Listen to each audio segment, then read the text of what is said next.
Hello बच्चों, तो आज मैं आपके लिए लाई हूँ लाइन्स एंड एंगल्स की। ये हमारी सबसे पहली थ्योरम है। इसमें हमारी थ्योरम्स आएंगी तो हमें थ्योरम्स को समझना बहुत ज़रूरी है, क्योंकि अब अगर हम थ्योरम नहीं समझेंगे तो हमारे क्वेश्चंस नहीं हो सकते। तो इसमें हमारा कंसेप्ट क्लियर होना चाहिए। तो सबसे पहले हमारी फर्स्ट थ्योरम जो है वो ईजी थ्योरम है। तो सबसे पहले देखते हैं हमारा क्या कह रहा है। तो हमें कह रहा है इफ़ टू लाइन्स इंटरसेक्ट, कि जब हमने देखा दो लाइन हमारी इंटरसेक्ट कर रही है तो वो हमारा क्या बनाना चाहिए, वर्टिकली अपोजिट एंगल, जिसको हम शॉर्ट फॉर्म में क्या लिख सकते हैं, VOA लिख सकते हैं। तो वर्टिकली अपोजिट एंगल, जैसा कि मैंने आपको इंट्रोडक्शन में बताया था। इंट्रोडक्शन में क्या था, अगर आपने नहीं देखा इंट्रोडक्शन तो आप उसको देख लीजिएगा। वो ज़्यादा बड़ी वीडियो नहीं है, 10 मिनट्स की वीडियो है, उसमें आपका सारा इंट्रोडक्शन कवर हो जाएगा। तो वर्टिकली अपोजिट एंगल क्या होता है, जैसे ये सामने का एंगल है और ये सामने का एंगल है, मीन्स ये दोनों एक दूसरे के इक्वल होंगे। इसी तरीके से जैसे एक ये वाले एंगल है, ये सामने वाला और इधर का सामने वाला क्या हो जाएगा, इक्वल हो जाएगा। यहाँ मैंने टू लाइंस क्यों खींची, मतलब कि ये टू लाइंस वाले टू लाइंस के इक्वल है और वन लाइन वाला वन लाइन के एंगल के इक्वल है। तो इस तरीके से हमें पता चल जाएगा। फिर हम क्या कर सकते हैं, हमने इसको नाम दे दिया। जैसे हमने मान लिया A, सेंटर हमारा हो गया O, और फिर हम क्या मान सकते हैं, हमने मान लिया AB लाइन है, ये हमारी क्या हो गई, CD लाइन हो गई। अब हमें बताना है कि जब ये दोनों लाइन इंटरसेक्ट कर रही है तो ये वर्टिकली अपोजिट एंगल कैसे होगा। तो हम प्रूफ क्या करना है, आप देखना है। तो जैसे कि मैंने आपको बताया था वर्टिकली अपोजिट क्या होता है, उस तरीके से हमें प्रूफ क्या करना पड़ेगा। तो हम इसको लिखते हैं प्रूफ, हमें इसमें ये लिखना है प्रूफ डेट, कि हम क्या प्रूफ करेंगे इसमें। एक तो एंगल होगा हमारा एंगल AOD, किसके इक्वल होना चाहिए, COB या BOC के। तो हम लिख देंगे एंगल AOD इक्वल होना चाहिए किसके, BOC के। उसके बाद हमें क्या प्रूफ करना है, देखें तो एंगल कौन सा बनेगा यहाँ पे, AOD और BOC वाला हो गया। उसके बाद हमारा बचा BOD, किसके इक्वल, AOC के। तो AOC किसके इक्वल होना चाहिए, हमारा BOD के होना चाहिए। ये सारे क्या है हमारे, ये सारे हमारे वर्टिकली अपोजिट एंगल है जो हमें प्रूफ करने हैं। तो अब अगर हमें प्रूफ करना तो हम कैसे लिखते हैं, ये तो हो गया हमें प्रूफ करना, तो हम इसमें लिखते हैं प्रूफ डेट। और जब हम इसे प्रूफ करते हैं तो प्रूफ की स्पेलिंग हमारी क्या आती है, PROOF। इसको हमें ध्यान में रखना है कि हम जो प्रूफ करते हैं उसकी स्पेलिंग ये होती है, और जो हमें बताना है कि हमें प्रूफ करके दिखाना है वो अलग चीज होता है। फिर उसके बाद अब हमें क्या करना है, अब हमें देखना है जैसे कि ये हमारी लाइन जा रही है, जैसे ये AB लाइन जा रही है, इसके ऊपर क्या आ रहा है, एक तरीके से ये परपेंडिकुलर बाइसेक्टर है, इसको हमने हटा दिया अभी। तो अब हमारा क्या बचा, ये वाली लाइन बची। अगर हम इसको हटा दें क्या बच गया, ये वाली लाइन बच गई अब हमारी। तो हम क्या बना सकते हैं, इस पे हमारा लीनियर पेयर बनेगा, आपको याद होगा। तो कैसे बन सकता है, AOD किसके इक्वल हो जाएगा, BOD के हो जाएगा। तो हम कैसे लिख सकते हैं, ये लिख सकते हैं AB इज अ, क्या हो जाएगी AB हमारी, रे ओ AB क्या हो सकती है कि कह देंगे एक लाइन पे है, या AB इज अ लाइन। तो हमने AB को एक लाइन बता दिया। जब AB हमारी लाइन हो गई तो क्या हो जाएगा, एंगल AOD किसके इक्वल हो जाएगा, BOD को प्लस करेंगे तो वो 180 के इक्वल होता है। लीनियर पेयर हमारा यही कहता है कि अगर हम एक सीधी लाइन जा रही है और उनके पूरे एंगल, इसमें 3 एंगल बने, 4 एंगल बने, सबको प्लस करके हमारा क्या बनना चाहिए, 180 डिग्री सम होगा इसका। तो क्या आ जाएगा हमारा एंगल AOD, किसको प्लस करेंगे, AOD किस में प्लस हो गया, BOD में। तो एंगल BOD में प्लस करेंगे तो कितना आ जाएगा हमारा, 180 डिग्री।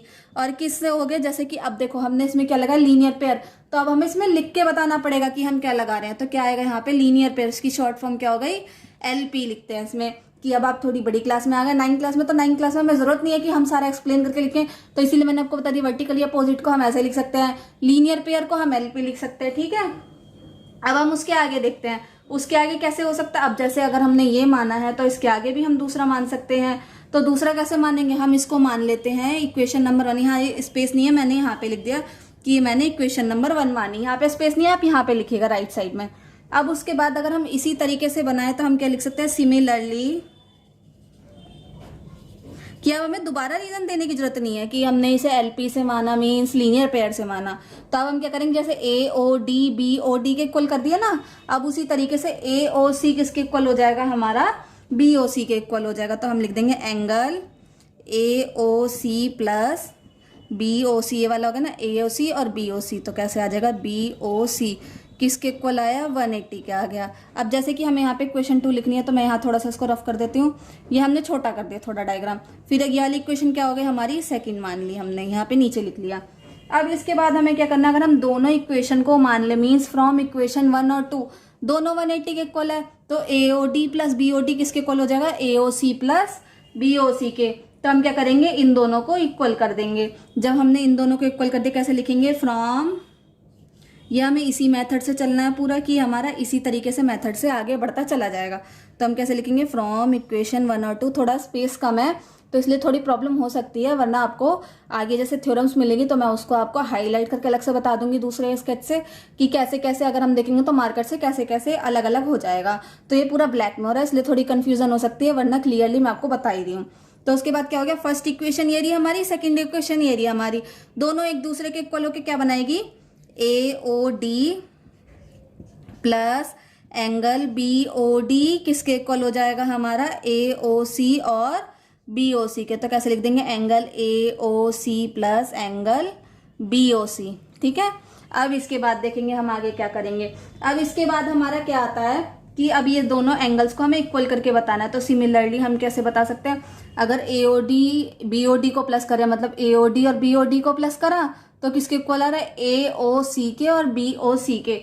तो हम इसको किस तरीके से बता सकते हैं, एक होता है इसमें लीनियर पेयर एक्सियम, मतलब कि अगर ये दोनों एक दूसरे के इक्वल है ना, मतलब प्लस करके, तो इसमें जैसे थ्योरम्स, एक्सियम और बहुत सारी चीजें बता रही है जो हमें नीड नहीं है इतनी सारी पढ़ने की। तो मैं आपको मेन चीजें बता रही कि जो जो आपके एग्जाम और पॉइंट ऑफ व्यू से इंपॉर्टेंट है और जो आपको पता होनी चाहिए। तो अब इसको हम कैसे लिख सकते हैं, उसी के तरीके से हम इसको बता सकते हैं कि अगर हमारा जो AOD है, या कह सकते हैं हम AOD किसके इक्वल हो जाएगा, BOC के इक्वल हो जाएगा। ये डायरेक्टली इक्वल होगा, तो इसमें कोई रीजन नहीं है। अगर रीजन अगर हमें लिखना है तो हम क्या लिख सकते हैं, लीनियर पेयर एक्सियम। और क्या लिख सकते हैं कि अगर हमारी दो लाइन इंटरसेक्ट करती है तो फिर इसी वजह से हमारा वर्टिकली अपोजिट एंगल इक्वल होता है। तो अब जैसे ये तो हो गया हमारा, डायरेक्टली हम क्या बता सकते हैं कि जो हमारा एंगल AOD है वो किसके इक्वल हो गया, हमारा BOC के हो गया। तो बस हमें यही प्रूफ करना था। और लेकिन ये रीजन क्या आएगा इसमें, रीजन हमारा कुछ नहीं है इसका, बस यही रीजन आना है हमारा कि ये हमारा लीनियर पेयर एक्सियम है। तो हम यहाँ लिख भी सकते हैं, अगर आपको याद नहीं है तो क्या लिख देंगे, लीनियर पेयर एक्सियम।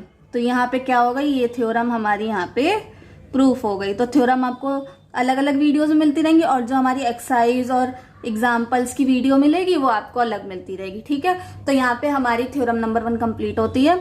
अगर आपको अच्छी लगी हो, थ्योरम समझ में आई हो, तो आप वीडियो को लाइक करें, शेयर करें, कमेंट करें। Thank you.